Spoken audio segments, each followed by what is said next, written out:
Welcome back to another episode of Buckle Up, an ultra running conversation. Mandy, where the heck are you? I'm in a barn dominium out at a race site, getting ready for a big race weekend. Barn dominium. I'm thinking like lots of animals, like a 3-story building, like a Not a lot of condominium for animal, animals. not a No lot, animals. not a lot of animals. It's a barn they've converted into a home that I might move Okay. into because it's beautiful out here. And I'm drinking a hop splash, a hop water, and hydrating to race direct for 4 days. And you're coming out here to run this race So you're out at a barn dominium out in Eaton, Colorado. festival. You're out on site for the Welger Metal Running Festival.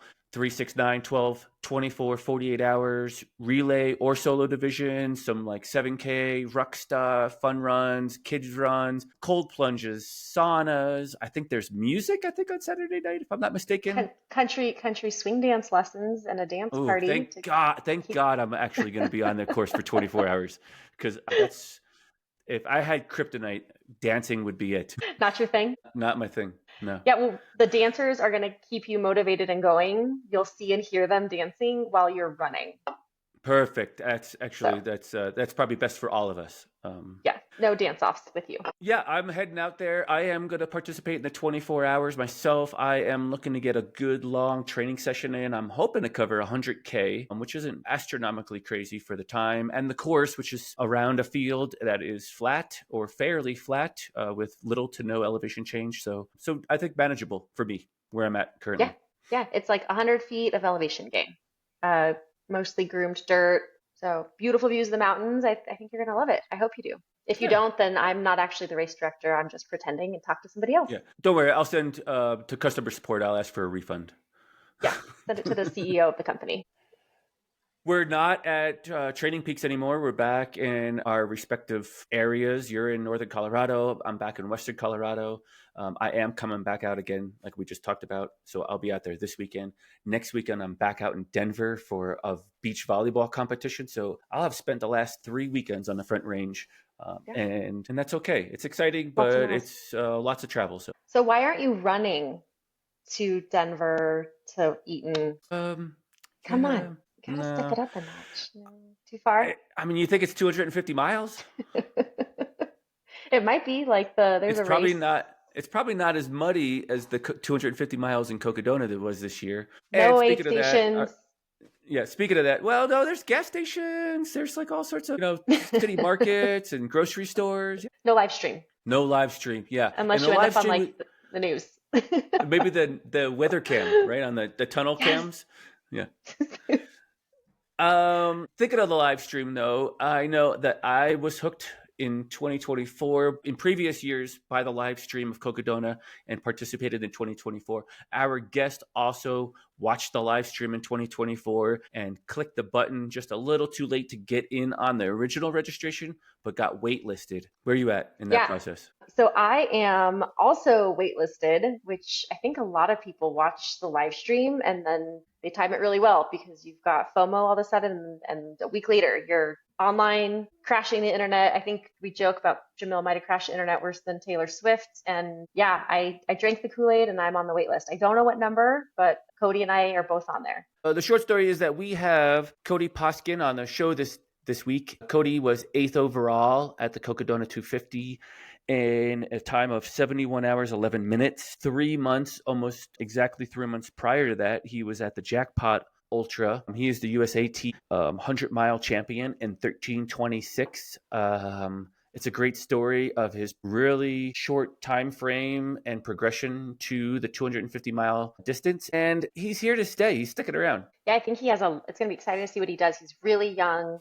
He hopped in ultra in college when most people aren't running ultra. So I think with some more, training guidance as he's learning the sport, he talks about crew and pacing. So I think as soon as he's got more tools in his tool belt, it's going to be incredible to see what this Yeah, it Yeah, it's a great conversation. He kind of touches, I don't think we go through like the typical, like, tell us about the first aid station and the second aid station. We just kind of bounce around, talk about the highs and lows of the event, who he showed up with, his crew, what they look like. We talked a little sleep strategy and if it worked for him or not. And he is also looking to come back next year. And he's also on the wait list with you, potentially, does. because there's a little drama going on there. But I'm sure they'll have Yeah. it figured out, hopefully, by the time this podcast come out. But either way, I'm sure they'll figure it Yeah. out. The Aravaipa's wait lists move fairly quickly, so we're hopeful that everyone will get in and get their turn to enjoy such a beautiful place to run and visit Arizona. Yeah, and last thing I'll say about it is he does talk about his number one fan. We won't spoil it right now. You got to listen and find out.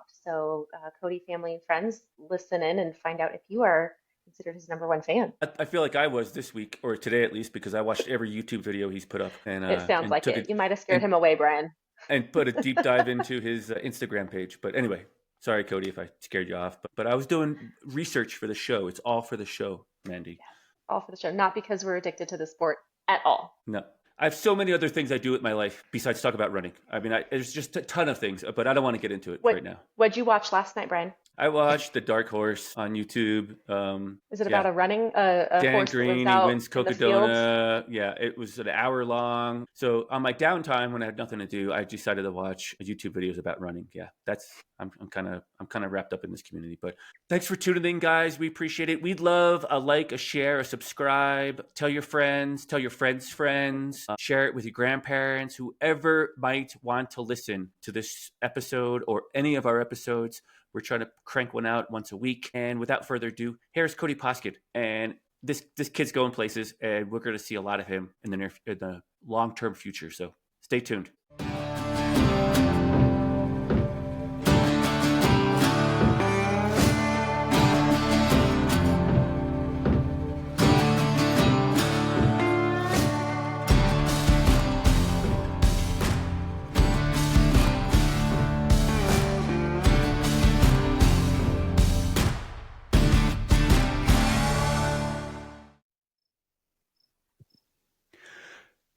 Thanks for taking some time this afternoon, Cody, to talk to us. Welcome to the show. We're excited to hear all about your adventures of the Cocodona 250, how you found yourself in this crazy space, and why 250 miles. But before we get to all that nitty gritty, we always like to back up and kind of like dive into who is Cody Poskin.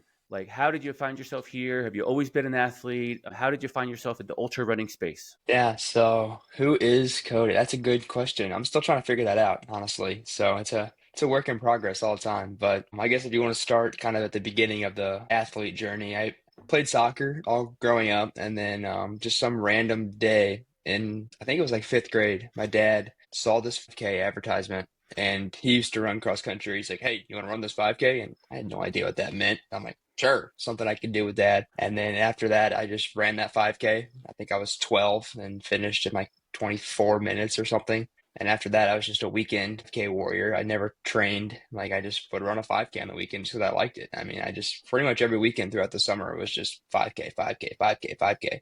And then ran high school cross country and track. Wanted to run in college, but the stars didn't quite align. So I took a step back and started focusing on the distance stuff. I'd always kind of thought the Boston Marathon would be cool. So I started navigating my path towards that, ran a qualifying marathon, and then ran the Boston Marathon. And I guess at some point just decided that that wasn't enough. And I don't really remember making a conscious decision to like, oh, I'm going to go 5K to marathon to ultra marathon. It just kind of happened. Like I've always just been, I guess, curious and just wanted to see what I could do. And then so I ran a 50K, and then I ran 50 miles in the Grand Canyon for fun, and then I ran a 100 miler, and then somehow ended up running 250.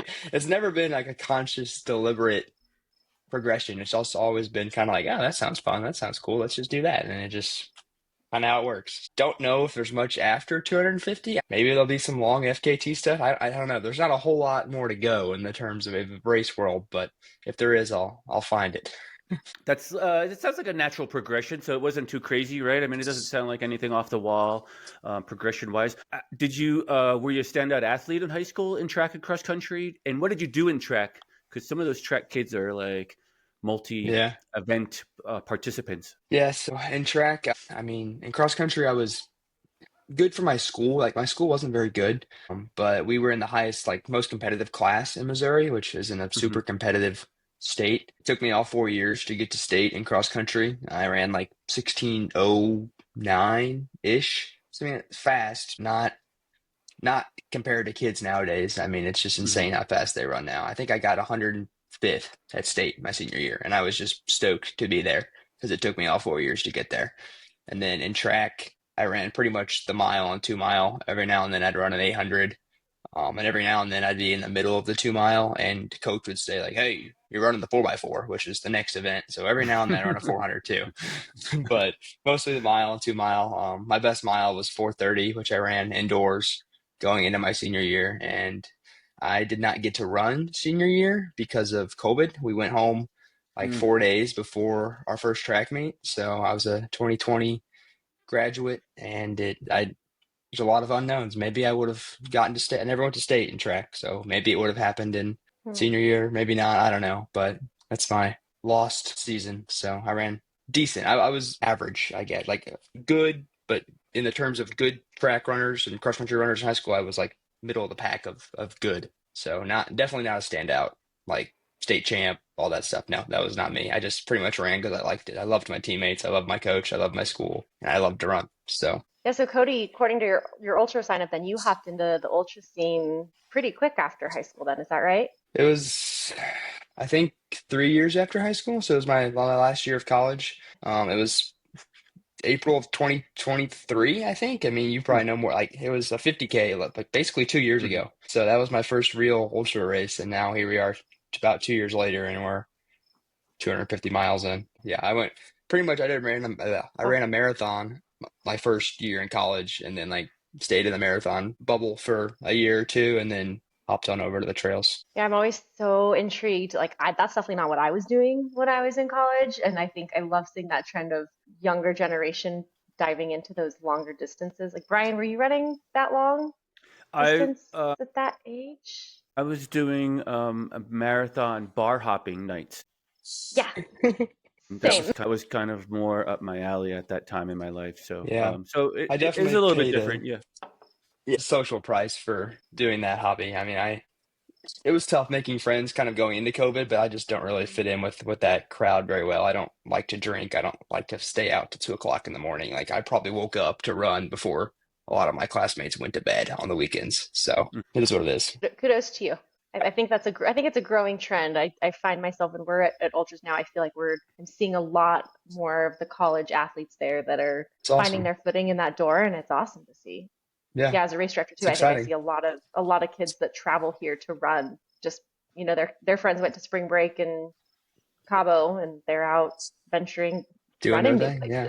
places. Yeah. I like that. Like ultra has always been kind of a skewed older sport, and I like Mm. it's starting to get a little younger. So it's kind of I like that. Yes, definitely. I showed up about 15 years ago, and it was the old guy sport, and is shifting. You're exactly right, which is great, great for the sport, For sure. and great for everyone, and great for growth in the space. So it's perfect. I you said you're the average high school runner, maybe more front of the pack than back, but not the tip of the spear type of thing. But you've Yeah. quickly shifted that in your when you look at your ultra sign up. You went to the hundreds, and I think it was your second one. You had finished in first, and then just most recently, just this year, I think it was just a few months ago, if I'm not mistaken, the USATF. I can't think Yeah. of it as The jackpot. jackpot. Yep. Yeah, it was a little wonky, and maybe you didn't get Yeah. the complete accolades in the space itself initially, but you did become the overall winner of that event due to, I don't know what you want to call that, unforeseen circumstances by Yeah. the first place gentleman that had some issues with gear, I want to say. Yeah. It was fan shoes. Didn't even know that was a thing going into the race, but I know now. So Yeah, so you won it outright though, and I mean, gosh, it was like a smoke fast time, like 13 something, 13 hours and thirteen change, twenty something. Yeah. I mean, 13:26. Yeah. doesn't feel fast in the moment when I mean I had a couple of 10-minute miles in the middle there. I mean, just when it started getting a little warm, but it was the whole reason I ran that race was I was just curious how fast I could cover the distance when there's not, mountains and roots and rocks and everything else in the way. Like how fast can Mm. you cover the ground when there's nothing in the way. So, and we found out. Yeah, gosh, I mean, what is a 13:20 pace per mile? Is It it? was I mean, is it? right around 8 flat. It was like Holy 8:02, smokes! something like that. So it That's. definitely I mean, tapered off. It started yeah, started in like the sure. 7:10s, and then we Uh got to the huh. 7:30s, and then Yeah, around mile 50 we kind of hit a rough patch, but yeah. cranked it back That, down. So it all balances out. So perspective-wise, I just ran the Colorado Marathon just a few weeks ago in Fort Collins, as a matter of fact, and I actually had the exact same splits. I was running low sevens, and I wound up getting Yeah. high sevens by the finish. Of course, it's only 26 miles that I was doing, but gosh, I mean, to triple that is pretty crazy. So kudos to you. Yeah. That's really impressive. Thank you. I've been trying to decide if I want to take another crack at something like that. I mean, it's not exactly stimulating running around in the same circle for Mm. half a day, but it's a fun experiment to see like how far you can go and how fast you can push it when there's nothing stopping. There's no big climbs, there's no technical stuff. Like it's all runnable. So like what can you do? I kind of like that experiment. We'll see. We'll see if I go back. I don't know. I haven't decided yet. It's just for the clarification. It's like maybe a 1.5 mile loop around a lake on a pavement. It's not one of those track ones, right? It's not a quarter mile race by any No, means. that's correct. It was 85 laps around like a 1.17 or something like that. It was mostly paved. There was like one little hard packed like Oh, cinder yeah, a connector section, but trail, it like might a as little, yeah, well. yeah. Hmm. There was a couple like tight turns. I mean, there was a like a right Sure. hand or I guess 90-degree turn once, and then there was like a little tiny hill. I think I had like 3,000 feet over the whole thing. I mean, it was pretty negligible, but I mean, it was a couple feet a lap. Hmm. So, I mean, it's not like a racetrack, but it was pretty conducive to running fast. It was also very, very windy that day, but just Okay. everyone had the same conditions. So, I mean, Yeah. we'll see. Well, half the time you got the wind at your back, right? Exactly. Yeah, you're running the circle. So, You're running in circles half the time you get the wind at your yeah, back. exactly. The Gosh, other half that's of the time crazy. it's just strength training. Yeah, you're just tucking It's behind somebody. yeah, it's resistance training. Yeah. Exactly. And that was February 13th, if I'm not mistaken. Actually, I was almost going to sign up for that. I'm sort of glad I didn't, but I remember it being Valentine's Day, and I tried to convince my wife to go to Vegas for Valentine's Day, and she was super excited until she questioned it by Learned. asking me, Yeah. is there a race there?" And I said, "Yeah." And then she said, "All right, I'm Hmm. not in. I'm not in." She said, "I'm not going." Yeah. So so Knowing That's a cool event. having background conversations a little bit with Brian's wife, that doesn't surprise me that she would just chime in and be like, "Okay, that wasn't a part of the running plan. Nope, that wasn't yeah, on the calendar she this year, was Brian. Nice she was try." in for 30 seconds. She was in, and then she thought she better ask the proper questions, you know. So so kudos to you. But gosh, that was Wise 3 months woman. ago or 3 months before Cocodona, right? We're talking Correct. 10 Yep. days. We're talking 10 days out from your finish. I don't even know what today Yeah. is. 10 days. More or less. You're at. About 2 weeks. Actually, exactly 2 weeks. Pretty much. Oh yeah, I guess it is Wednesday. Let's talk about Cocodona. So you did jackpot. I think that's maybe your third 100. It looked like Yep. It was. roughly. I mean, at least in okay, it is. Yep. That's Yep. what Ultra sign up told me. But then you jumped into It's the true. 250. How did you get into it? Were you on the wait list? How long were you on the wait list? Were you planning on it if you were on the wait list? All those things. Let's hear it. Yeah. So I remember watching kind of part of the live stream in 2024. I mean, like, I was like on the fence, like, do I want to do it? I don't know. And I was watching the entrance lists like for like 3 or 4 days. I was watching the entrance list get closer and closer to that cap, and I just couldn't pull the trigger. And then one day I opened it, and it was like wait list. I'm like, oh man. But then like part of me Hmm. was like, maybe that's the best way to go. So I signed up for the wait list, and I was like 30 something on the wait list. I'm like, okay, it'll probably go that deep. And the whole time in the back of my mind, I was like, I want to run this race. Like I kept checking the wait list about once a month, like seeing where I was at. And I think I got up to about 20, maybe like 18-ish. And it was at jackpot. I was still about 20th on the wait list, Oh give or my take. gosh. And Yeah. I finished that race, and I was sitting there eating grilled cheese after it was over. And Jamil came over and was like, "Hey, good race." I'm like, "Hey, can I get off the Cocodona wait list?" And he goes, he said something. I don't remember exactly what he said, but the next morning I had an email that invited me to get in. I'm like, yeah. And the rest is history. So then I signed up, and I'm like, all right, I got 2, 3 months to figure out how to run 250 miles. So, I mean, I bought poles. I'd never had ran with poles before. Like I bought a headlamp. Like I bought a bunch of stuff. Just started piecing. I watched every YouTube video and listened to every podcast possible, trying to figure out like what I'll get myself into for real. But I was like I knew I wanted to do it, so I was really stoked to get in. And Jamil was super nice letting me in, so and it worked out. So You were 20th, but I know it rolled down to like 200th. Our mutual friend, like Simon, was like 150 or so, and he got in as well. like 3 days before or something crazy. Yeah, a few weeks before, a pretty short notice for those deeper guys for sure. Dang, I guess everyone just decided they wanted to defer. I guess like about the last second. Well, Yeah, I don't know. also like if you're like 100th, you probably already made plans to do something else, or you didn't train properly, and now it's like the witching hour, and now you're like, oh, Yeah, I you're didn't like, train properly. So eh.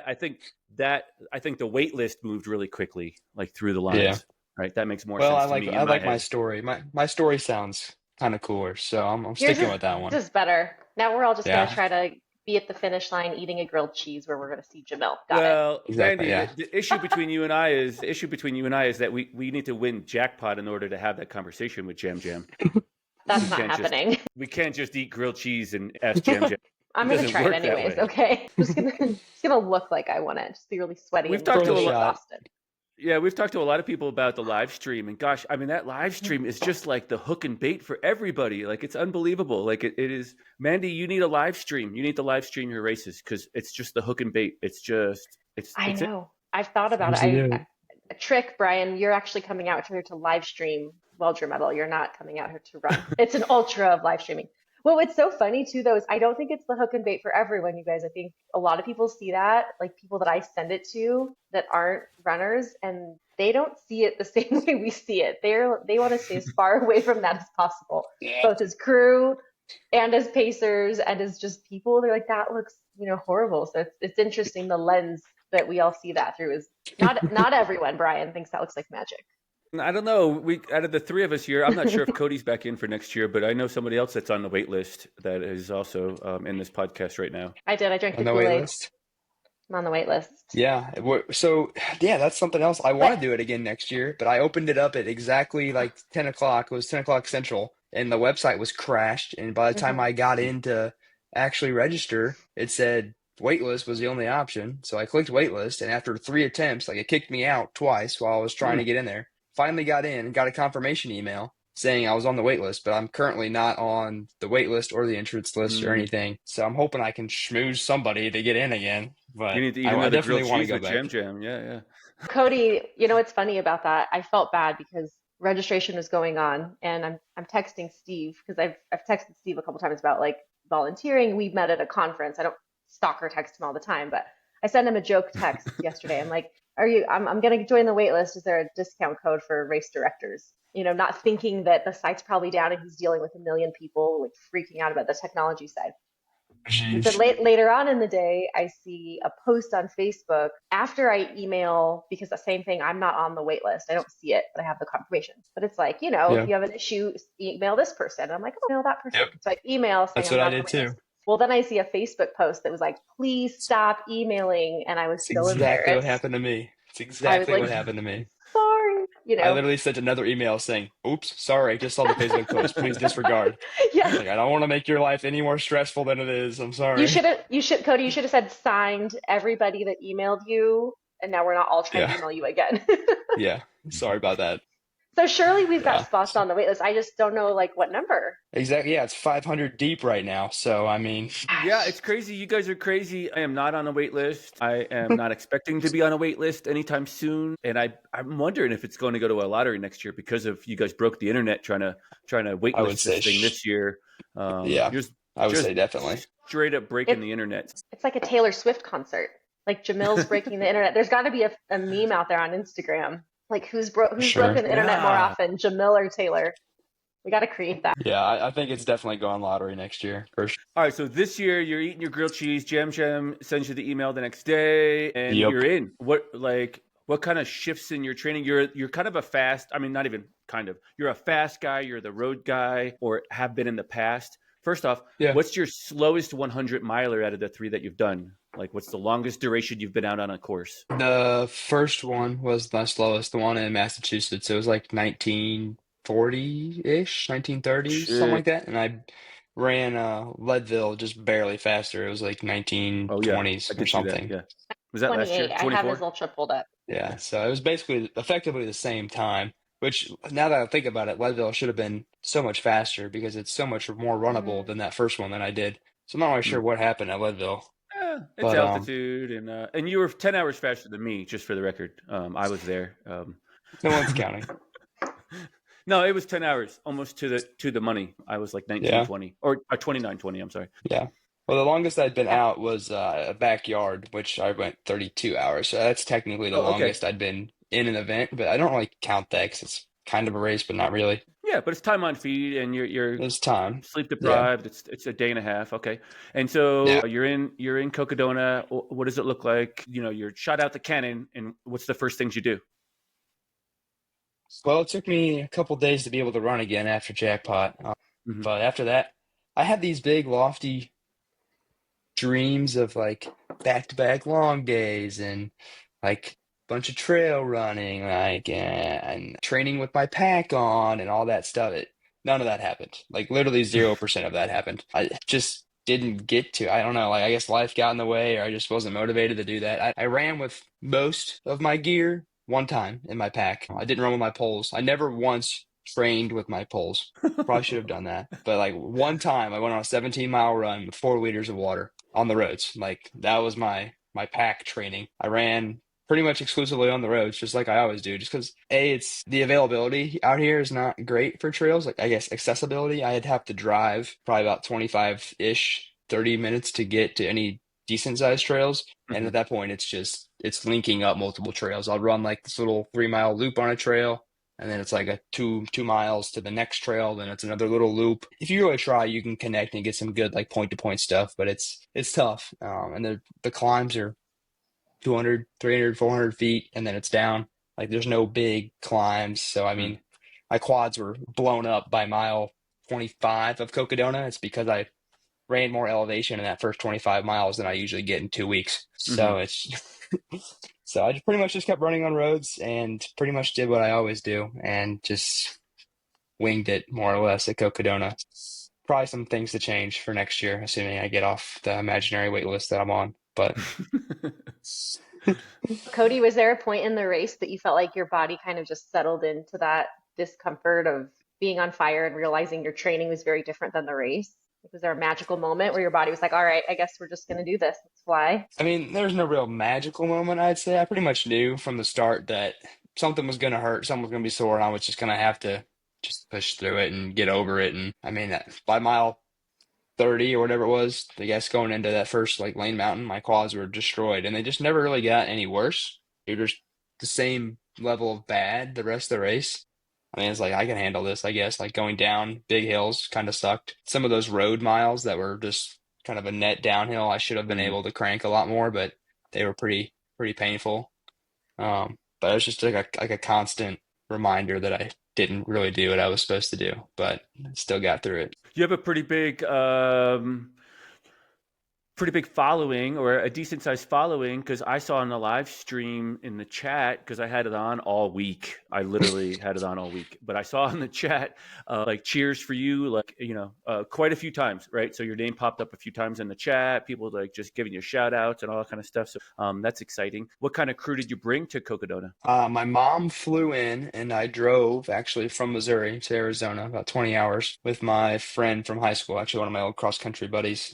His name's Augie. He doesn't run very much anymore, but he had nothing to do, and like he likes this environment. I'm like, hey, you want to road trip with me to Arizona? We'll like see some cool stuff on the way back. I went to the Grand Canyon and saw some other cool stuff on the way home. It's like, yeah, sure. And they were my main crew. I had one guy that I like the Colorado Trail with, who was just kind of out and about in the area. He hung around for a while. His name was Mark. And then those are the only people that I expected to be there. Tried to get some pacers. All my people that I know had lives and couldn't take a week out of their life to come walk slash run through the woods with me. So I was like, I guess I'm just going pacerless. And that's not how it ended up. It ended up Ben Blankenship.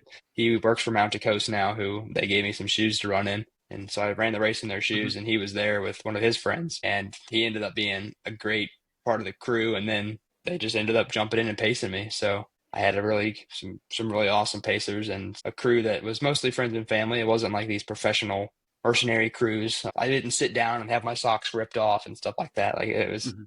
little more chillaxed than that, but it worked out perfect. So I wouldn't change a thing. So either Augie is no longer a friend and he's ghosting you and he's not calling you, or he is signing up for Cocodona and he's on the wait list as well. Which one is it?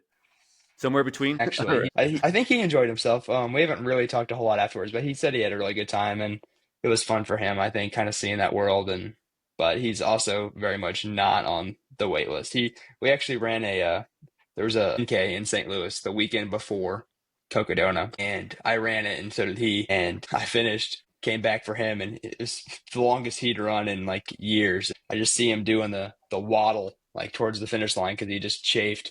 He wore his short shorts back from high school days, and he just, I guess it's quads are a little bit thicker than before, and he just was chafing they so just bad. don't fit the same anymore. Yeah, him and his 1 inch split shorts coming down the chute were pretty funny to watch. So I think he's good on running for a while. Good job, Augie. Good job getting it done. Yeah, he's a stud. You also had who was another pacer they didn't mention? Is it Ryan Hall? Did I see Ryan Hall? I did have a guest appearance from Ryan Hall. I was a little too deep in the race to really fully appreciate it, but I showed up to whatever that last aid station is, like Wildcat Hill or the one before Yeah. Eldon. Well, And okay. Yeah. Ben had told me, he's like, hey, do you mind if like Ryan Hall paces you? I'm like, yeah, that'll work. I'll be fine with that. I'm not gonna say no to that. I just showed up. It's kind of like spitting rain on us, and there's Ryan Hall bundled up, and I pretty much was like, I was eating Chick-fil-A, and he got up. I'm like, "Are you Ryan?" He goes, "Yep." I'm like, "Hi, I'm Cody." And then we just kind of took off, and then that was about that. And we just talked pretty much the whole way up Eldon. I can't say enough thanks to Ryan because he basically just went on a 20-mile hike with me in the middle of the night. So I mean, Yeah, it's not it his was cup of tea huge. either, right? I mean, he was moving slow in the mud on some mountains. I mean, he's a Yeah. little bit. He's branching out a little bit, but I mean, he's kind of the road guy, obviously. He's been doing a lot of stuff in the Grand Canyon, he said, but it was definitely he probably was internally screaming that we needed to go faster, and I guess we didn't have the relationship where he like should have been pushing me. Like Sure. I definitely could have covered that ground faster. I just didn't have any fight left in me, and he didn't know me well enough to like push me. So, but hopefully I can call him a friend now. I mean, we talked for 7 hours, whatever it took us to get over Eldon. So we pretty much talked the whole time. So it was pretty cool. Nice. That's Cody, pretty would you? impressive. Sorry, my internet's delayed. Go ahead, Mandy. I was gonna say, would you like your personality to me to get to know you a little bit more? Like, would you do well with someone who's really like hard on you and pushing you? And what would that look like? Do you think? Like, what would that conversation be? Yeah, I think I need someone to kind of crack the whip on me a little bit. It's nice having like there was another pacer, one of Ben's friends, Callie. I mean, we would just talk the whole time. She just would tell me stories, kind of, and just like, and that's great. Like it was definitely helped me get through there. But no one knew me well enough to like kind of really know what I needed. We didn't have that relationship, and it would have been nice. Like I should have had the conversation beforehand, I guess, be like, because I could have ran so much more of that course than I did, and I just didn't want to. Really, it's what it comes down to. You just get in your head, and you're like, I just want to walk. I do not feel like running anymore, and like they could have got more out of me. So hopefully, when I get in next year, we can have a little bit more intentional conversation and have them cracking the whip. And then if I go, I don't want to run, they'd be like, I don't care. We're running, and like unless I'm physically bleeding or like broken, like we'll run. I know I left a lot of time out there. I had a lot of untapped potential, and I just didn't have the fight. So I'm hoping to fix that next year with a little bit more mental strength and some pacers that'll crack the whip a little more. Cody, what was your low point in the whole 250, or one of your low points in the 250, and how did you work through it and come out the other side? Yeah, I'd say there's probably two low points. One wasn't terrible. It was going through Sedona. We got into the Sedona aid station, and then I ate like half a hamburger and left with Ben. And it was like just at dark. It's like 8 o'clock, maybe ish. And that section, that 15-mile section, took us like 6 hours. Like it was insane. Going through that hangover trail in the dark. Well, that was the first time I was really kind of tired too. I think I'd slept 30 minutes before that. Well, Ben let me take like a 7-minute nap on a picnic table, which I shouldn't have done because it was too cold. Like I was sleeping on a concrete picnic table, which I was just getting frozen from Mm-hmm. underneath. So that was probably a bad call. But at the moment, it felt like exactly what I needed. But then once we got onto that exposed rock, like we were out on that exposed stuff for hours. Everything felt like deja vu. All we saw was the silhouette of the massive rocks, and it's just vastness ahead of them. We're just trying to find the reflective flags and navigating off our watch, and like for what felt like 3 hours. We're just basically in the same spot is what it felt like. I know we were moving, and that was like midnight at that point. I felt like we weren't making any progress. Like there was like 4 or 5 times we both like just sat down and Ben's trying to figure out where to go, and I'm just leaning up against a rock, and so I'd like throw my poles up and scramble on all fours, and it was rough. And then we got to that road finally, and it's like 2 or 3, 4, 5 something miles down to or up. I don't even know which direction it was to Foxborough Ranch, and it was runnable. I mean, it was road, it was muddy, but should have been runnable, and we just walked the whole thing. And Ben didn't know me enough to whip me, but I was just so tired at that point in time. Like I remember dragging my poles, like it was just clipped in, and I was just walking and just dragging my poles. So when I got to Foxborough Ranch, I was pretty mentally broken, and I slept for an hour, and that helped a little bit. But that was a low point, Sedona, just because it felt like we were going nowhere. It literally felt like it was just a twilight zone. Just every turn, it was the same thing. So hopefully next year I can go to that area in the light and actually A, get to see it, and B, know that we're moving. That would be ideal. Cody, what's going through your mind to keep you going? So I know your pacer's not cracking the whip without going too deep into your soul here and sharing all your secrets with Yeah. us. Like how do you keep yourself going? Like what are the things you're talking to yourself about? That's tough. I mean, I don't know. It's like I don't want to say I picture the finish line. Yeah, I dream about like not having to run anymore. Like, it's pretty much every single race you just fantasize about that moment where you like can sit down and don't have to get back up anymore. So that's part of it. But I guess most of it is just like I've never had a DNF. Like quitting isn't really what I do. Like because I know like once you start quitting like that, once you start rationalizing it, like then it becomes acceptable once, and then it can just snowball, and then it becomes acceptable next time, and the time after that is acceptable, and then little things that shouldn't affect you become race ending. So I mean, I pretty much knew from the gun that I was going to finish, and I never really doubted that. There's definitely times I wanted to quit, but I just always knew like even if I have to walk this in 100 miles, like I'm gonna get to the end. I guess the other low point too was after leaving Foxborough Ranch, it was like 15, 16 miles pacerless on roads, and I was able to move pretty good through there. There was a lot of mud, so that kind of slowed us down. But then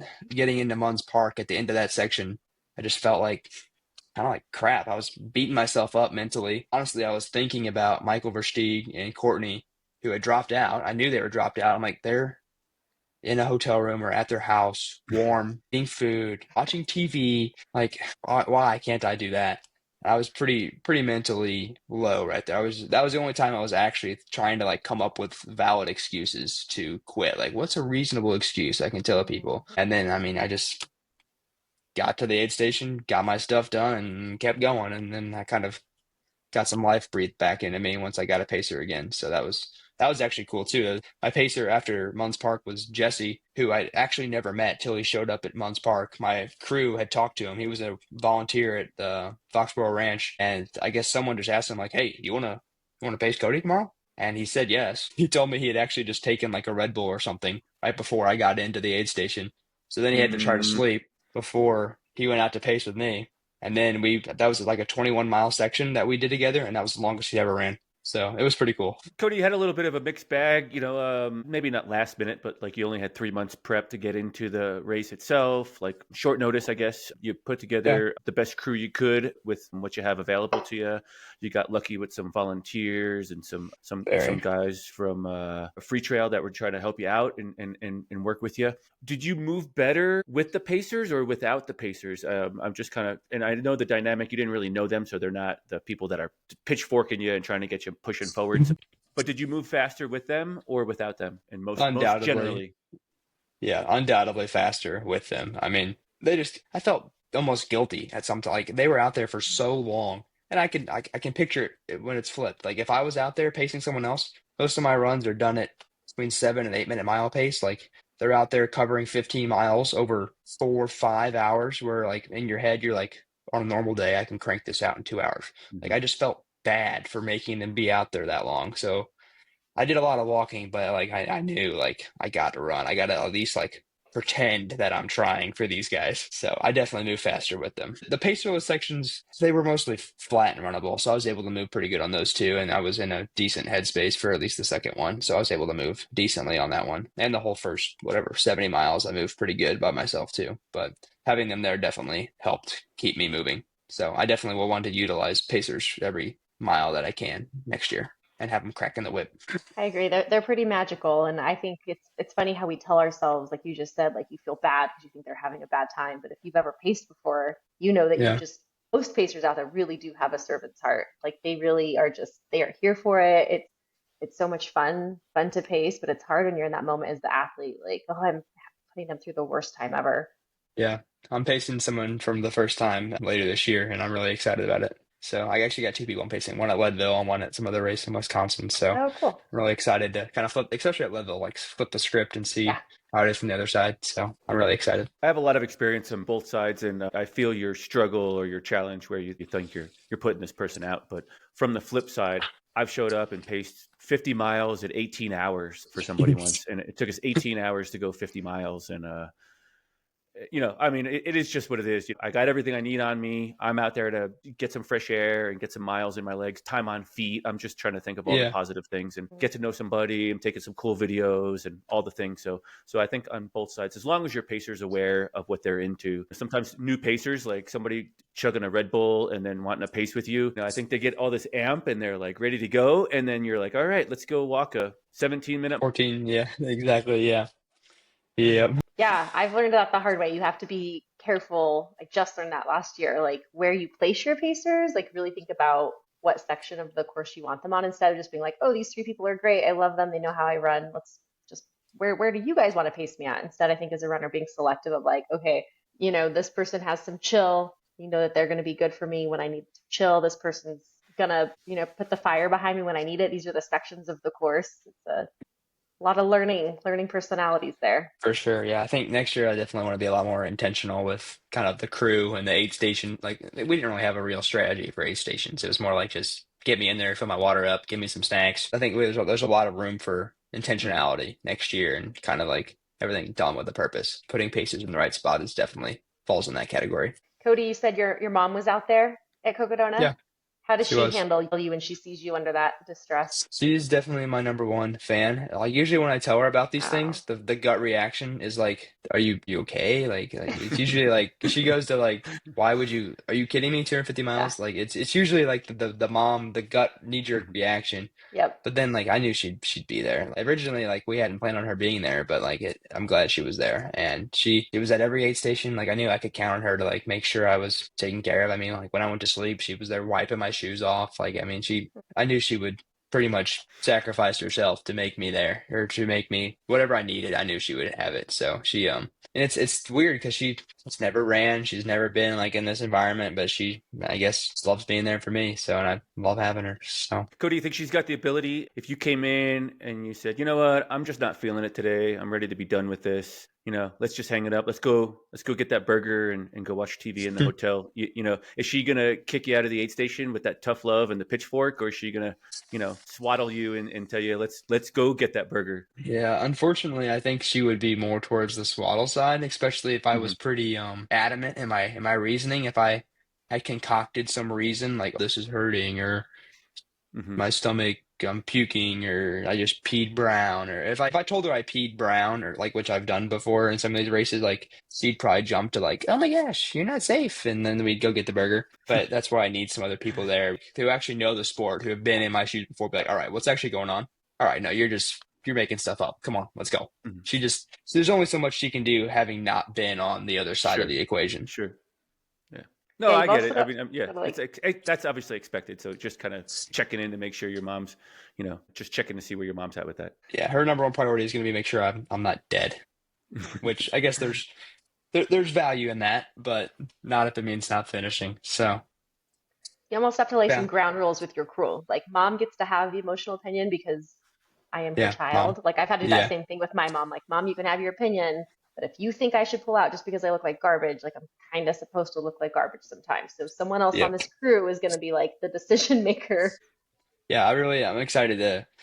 I mean, I'm still pretty new in the sport, so eventually, whenever I can craft like a core crew who's there at most of my races, and we get stuff dialed, because I mean, I've had a different crew more or less every single race. It's eventually I'll hopefully get that core, and we'll start developing a cadence and like a real.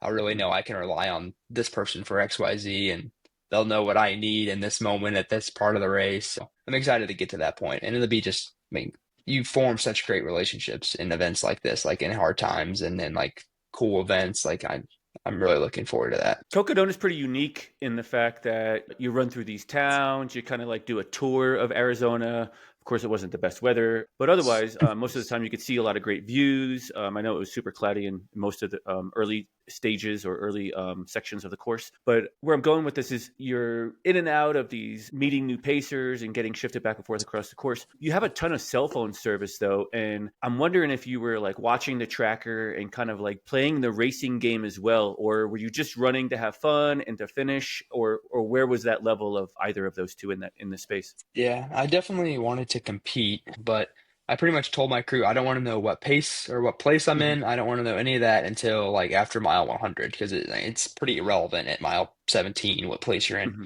So I'm like, I don't want to know how far away I am, but at mile 100 up at whatever that is, was it Mingus? I was like, all right, what mm-hmm, place am I in? How far back am I? And kind of got a pulse check on where I was at, and I was actually further up than I thought I was.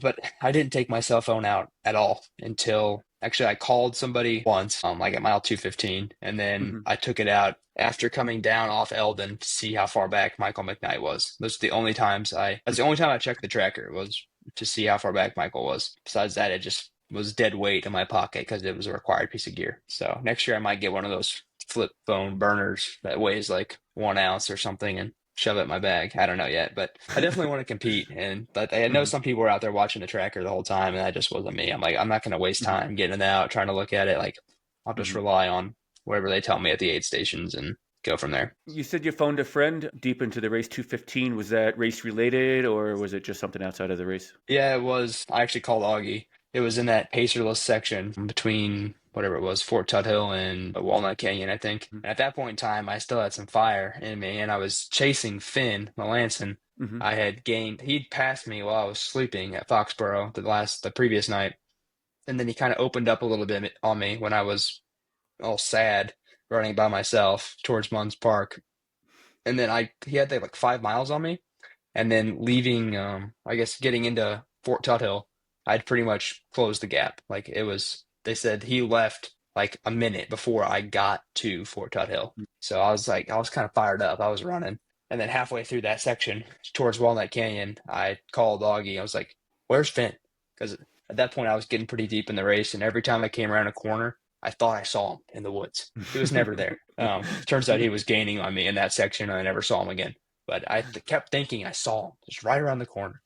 I also like part of my gear that wasn't great. I had some flasks in my vest, and then for the extra water, I just had literally a 1 liter smart water bottle full of water in my back of my vest. About halfway through that section, I like got the water bottle out and was filling my flask back up and combined tasks and called Augie. I was like, "Where's Finn?" And then he told me that he was like 2 miles ahead of me at that point. And I'm like, "Ugh." And then I just kept going.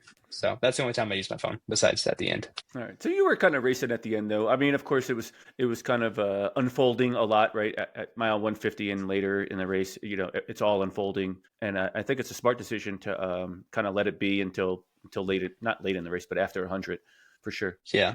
Yeah. I remember Harry passing me before we got to Sedona, and I was like, we still have 100 miles. Like, maybe I'll catch him. I never caught it. But like there's still like it's insane that you're so deep in the race and someone passes you and you still have literally like a day to catch them. So like it's fairly irrelevant what place I'm in. Like I was really banking on getting up to that runnable stuff and really kind of crushing those last 60 miles, and it just didn't really pan out that way. But Cody, what was your sleep like out there? not Kind great. of easy to sleep?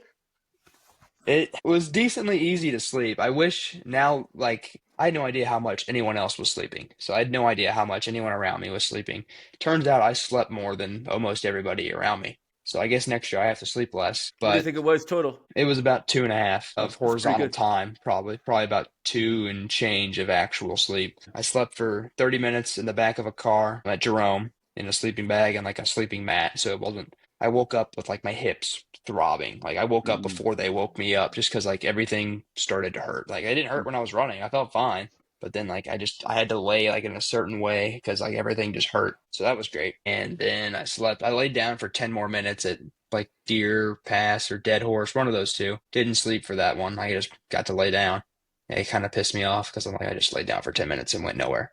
But then I slept for that full hour at Foxborough Ranch, which was great. They had a cot and it was a heated room and it was probably like 25 degrees outside at that point in time. So leaving that room kind of sucked, but the sleep was great. I slept pretty much that whole hour. I woke up like 5 minutes before they woke me up. And for some reason, I developed a really bad cough in that moment. I don't know why. I guess I was cold, but I woke up with a bad cough and a bloody nose. But cough went away. The bloody noses did not. And then after that, I slept for 30 more minutes at Walnut Canyon and then took two 10-minute dirt naps with Ryan on the way up Eldon. I was like, Ryan, I gotta sleep for 10 minutes. You took a 10-minute dirt nap for the Ryan Hall. That's so Yeah, cool. yeah, it was rough. And then he came over and like, Ryan, I gotta sleep for 10 minutes. And then after 10 minutes, he just come over and I don't remember if he shook me or if I just happened to like wake up right when he came. He was like, ready to go? I'm like, yep. And then I would just stand up and we're back to walking. Man, that's awesome. Sorry, Ryan.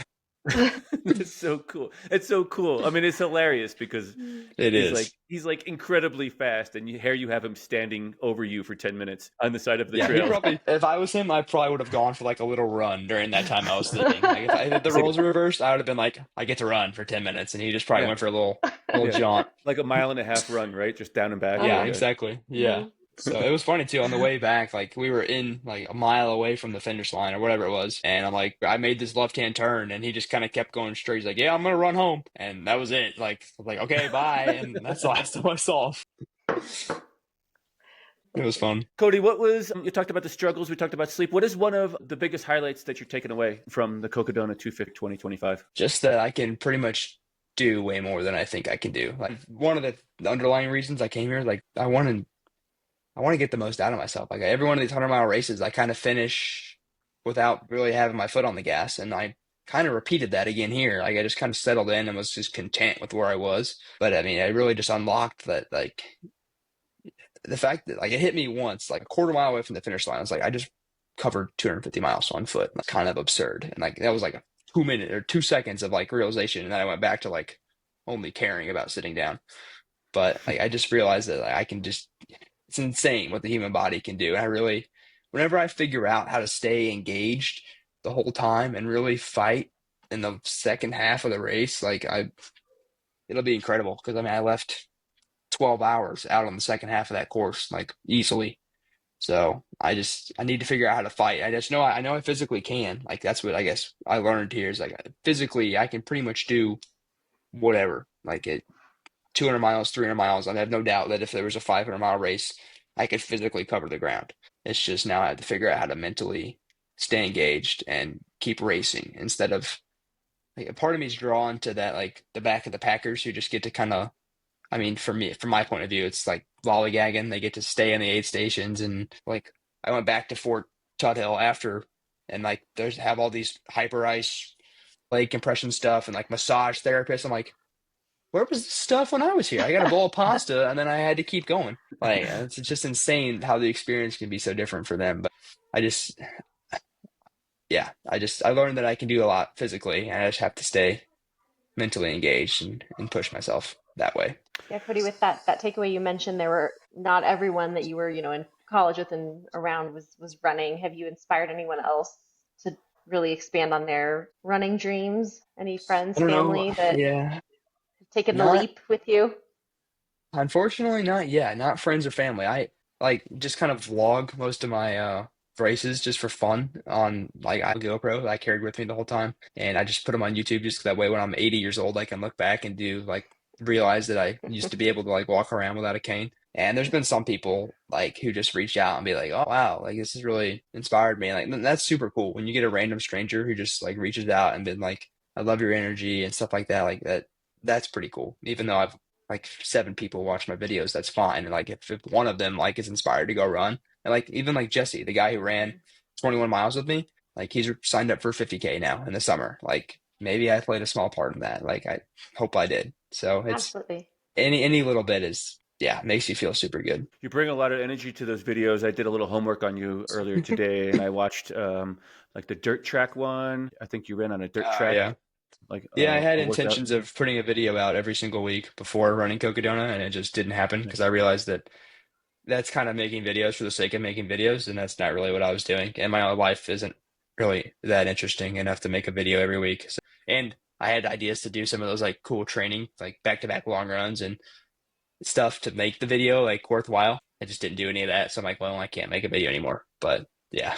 I got to ask, I did see in the videos a flower shirt. Is there, other than being fun and festive, is there any real deeper meaning behind the flowered shirt or the Hawaiian shirt or whatever it might be? There is, I wish I could say yes, there was some super cool reason that I wear them. There's not. But I used to do all my activities, these races, in like the same blue t-shirt. Like it was just a blue Dick's Sporting Goods t-shirt. I don't know why it was that, but it's just the one that I wore on everything. And That's what then it for was, some yeah. reason, I just decided the Leadville Trail Marathon last year, which is what I used to get into Leadville. I just, for some reason, I don't know why, just decided to run in Hawaiian shirt. And that course is an out and back. And the amount of like compliments and like hoots and hollers I got on the way back, I just filled you with so much energy. Like people were like, "Oh, you're first in the Hawaiian shirt division," and it's like it's just fun. So, and if that can give me a mental boost at any point in the race, like that's just free energy. Like because it's not restrictive. Like I don't really care what t-shirt I wear, as long as it's not like something that's too hot or too cold, and which was it was fine for me. Like if it gives me any bit of free energy from someone, just like I'll run it out. Like it's worth it for me. So look good, feel good, I guess is kind of the logic. I don't know. So I wear Hawaiian shirts every time now. I got actually went to run a race in Las Vegas, I guess last November, and we just went to a thrift shop for some reason, and I got like 7 Hawaiian shirts for like $11. So I'm still going through all of those. I wear a different one every race, They're more or not even less. race So tech. They're like full on, like, no, Old Navy Got or like vintage. cotton. Yeah. They're whatever material was at the thrift shop. They're $2 shirts. That's great. Are you pairing them with themed socks? Like, are we getting into the crazy socks or crazy shorts yet, or is it just sticking with Hawaiian shirts? I had crazy shorts back in high school. I've kind of outgrown those, I guess. Okay. I do want some crazy socks. Funny sock story is I actually didn't intend to change shoes or socks the whole race. I ended up changing socks a couple times. Never changed shoes, but I only packed 2 pairs of socks, and I oh, blew through both of those by mile 100 or something. sure. So my mom went to Walmart or somewhere and just bought whatever socks she found, and that's what I ran in the rest of the time. Was just, or actually, Ben gave me a pair of socks, I think, at whatever that was, mile 100, and then my mom went out and bought just random Adidas socks. I think they were. I don't know. I just put them on my feet. I never had a Like problem. cotton gym socks, like every Yeah, other high more or school kid less. Yeah, has. Like, one yeah. one step above the plain white Hanes, and they were fine. I mean, like I've never. I guess I'm lucky. Like I've never had a problem with any socks that I wear or any like material. So just How are wore you whatever random socks the rest of the talking race. about socks and shoes? How are your feet looking? They're fine. I mean, more or less. I had one blister that I didn't even know existed until I took my shoes and socks off at the end of the race. So that was fine, blister wise. I think I'm gonna lose one toenail, but I've lost it before, so it's doesn't hurt. It's just black. Mhm. But the thing that got me after the race was just the swelling. Like my feet, especially my left foot, for whatever reason, like it just swelled so much. I had to loosen all the laces on my shoes to get my foot to even fit in the shoe. And then I think that 20-hour drive back home too just Mm. killed it. Like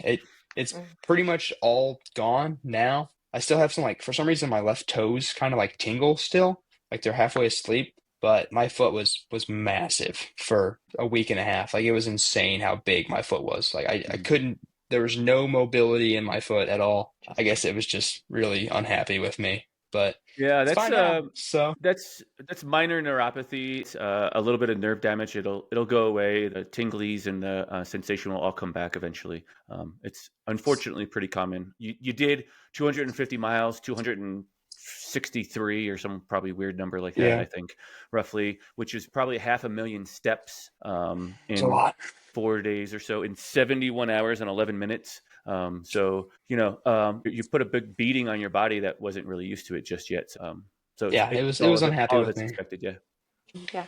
Cody, do you deal You're, with any like injuries or anything during training or I've any been strength training that you think really helps you? Well, there's another area for opportunity next year. I do all of zero strength training. I do some push-ups in the morning and some crunches, and that's about the extent of my strength training. So that's definitely a wide open door for improvement next year. But this last year has been the healthiest I've been injury-wise. Like there's a couple things here and there, like little niggles, but I'm pretty much of the mindset now that when something hurts, like after jackpot, I was dealing with one thing after another. The inside of my knee, then my foot, and then my hip. Like I just pretty much just run through it and just believe that it's going to go away. I think the power of the mind is just insane. that's how I've fixed pretty much the last like 2 years of my injuries. Is I just, to an extent, if it's not like so excruciating bad that it's like excruciating, I just run through it and I'll just suffer through a week, 2 weeks, whatever it is, and just I think the real power comes from me like actually believing that it's going to heal. I don't know how to teach that or pass it on to anybody else, and I don't even know where it came from. I just actually believe that this will go away. I'll be fine. And so far, it's worked out. So haven't had anything real in the last couple of years. So knock on wood. Cody, you do a little bit of cross training. I saw in one of those videos you had like a time trial bike on a trainer, and you did an indoor ride one in the mornings, something Yeah, along those lines. And I think you have an so Ironman coming up at the end of the year or near the end of the season, summer season. that is And so, true. is that are you a swimmer as well? Is this multi-sport thing something new for you, or you're fairly versed in it as well? It's more or less new. I have actually an old cross country teammate who is more in the Ironmans, and he just has always been kind of on me to like do an Ironman. I'm like, sure, fine, I'll sign up and do an Ironman. So I'm signed up for Ironman Florida, which is in November, and I kind of got a spark of inspiration towards the beginning of the year, and I was putting up like 100-mile weeks on the bike, and then kind of after jackpot, I haven't really biked since then. So I need to start doing that again because I want to not suffer my way through an Ironman, but swimming. I'm pretty much just gonna suffer through the swim. I've done swimming before. Like I can swim and I've swam open water before. Like I've gone on a couple 3-mile swims just for fun, for lack of a better word. But I'm sure my form is terrible. I'm sure I'm doing a lot of things wrong. I'm just covering the water. And so I'm just gonna kind of get through the swim and hopefully I can train a little bit on the bike and not suffer my way through 5 or 6 hours on the bike and actually feel like I'm capable and then just get off and crush the marathon is the plan. So I'm hoping to finish in about 10 and a half hours. But if I had to guess, that's going to be a one and done. Like I'm just going to check the box and then, but I think the cross training will be good for me. I think it'll be good to spend some time on the bike. So I'm looking forward to actually getting some cardio in that way. I did a decade of Ironmans prior to showing up to Leadville in 2010 for my first 100. And I actually think I was the most well-rounded athlete at that time because you're kind of Yeah. just multi-sporting it. You're getting good upper body, lower body. You're getting the, a lot of miles on the legs without so much of the impact of just running. Yeah. So I think I was the most well-rounded athlete as a triathlete, quite honestly. Yeah. I'm excited to give it a shot and compete. Like my friend also was pretty well convinced that he's got me beat. So I All gotta right. give him a run for his money. So Game on, Ironman right? Game Florida, on. November 1st, we'll be Ironmaning it up. That's awesome. Sounds like you've got that mindset training. You got to just tap into that. Where do we see Cody before November 4th at Ironman this summer? What else you got going on? Well, that's a little bit of a complicated question. Originally, it was Grindstone in September, trying to get a UTMB spot, and then the Chicago Marathon in October. So it was originally Grindstone, like 2 or 3 weeks later, Chicago, 2 or 3 weeks later, Ironman.